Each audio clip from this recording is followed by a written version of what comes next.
ଭାରତୀୟ ଅଧିନାୟକ ଶୁଭମ ଗିଲ୍ ସ୍ୱୀକାର କଲେ ଯେ ଅଷ୍ଟ୍ରେଲିଆ ବିପକ୍ଷ ପ୍ରଥମ ଦିନିକିଆରେ 3ଟି ପ୍ରାରମ୍ଭିକ ବିପର୍ଯ୍ୟୟରୁ ପୁନର୍ବାର ଫେରିବା ତାଙ୍କ ଦଳ ପାଇଁ ସହଜ ନଥିଲା, କିନ୍ତୁ ସେମାନେ ଏକ ପ୍ରତିଯୋଗିତାମୂଳକ ପ୍ରଦର୍ଶନ କରିଥିଲେ।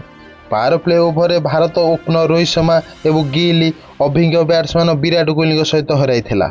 ବର୍ଷା ବାଧାପ୍ରାପ୍ତ ମ୍ୟାଚ୍ରେ 7 ୱିକେଟ୍ ହରାଇଥିଲା ଭାରତ ଟିମ୍। ଗିଲ୍ କହିଥିଲେ ଯେ ପାୱାର ପ୍ଲେରେ 3ଟି ୱିକେଟ୍ ହରାଇବା କେବେ ବି ସହଜ ନୁହେଁ। ଏହି ମ୍ୟାଚ୍ରୁ ଶିଖିବା ପାଇଁ ଅନେକ ଶିକ୍ଷା ଥିଲା। କୋହଲି 0 ଏବଂ ରୋହିତ 8 ଏକ ଚମତ୍କାର ପ୍ରତ୍ୟାବର୍ତ୍ତନ କରିଥିଲେ, ଯାହା କେବଳ 22 ବଲ୍ ପର୍ଯ୍ୟନ୍ତ ଚାଲିଥିଲା। ନବମ ଓଭରରେ ଭାରତକୁ 3 ୱିକେଟ୍ ହରାଇ 25 ରନ୍ କରିବାକୁ ବାଧ୍ୟ କରିଥିଲା। ତଥାପି ଗିଲ୍ କହିଥିଲେ ଯେ ଭାରତ ଅଷ୍ଟ୍ରେଲିଆକୁ ସହଜରେ ଜିତିବାକୁ ଦେଇନଥିଲା। ସେ କହିଥିଲେ ଯେ 26 ଓଭରରେ 130 ରନ୍ର ରକ୍ଷା କରି ସେମାନେ ମ୍ୟାଚ୍କୁ ଗଭୀର ଭାବରେ ନେଇଥିଲେ, ତେଣୁ ଆମେ ଏଥିରେ ସନ୍ତୁଷ୍ଟ।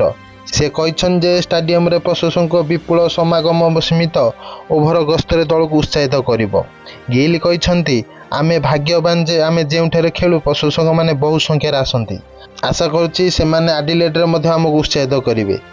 ଗିଲ୍ କହିଛନ୍ତି ଯେ ଡକୱର୍ଥ ଲୁଇସ୍ ପଦ୍ଧତି ଅନୁଯାୟୀ 131 ରନ୍ର ଲକ୍ଷ୍ୟ ପିଛା କରିବା ଟିକେ ଚ୍ୟାଲେଞ୍ଜିଂ ଥିଲା, କାରଣ ବଲ୍ ଟିକେ ସୁଇଙ୍ଗ ହେଉଥିଲା।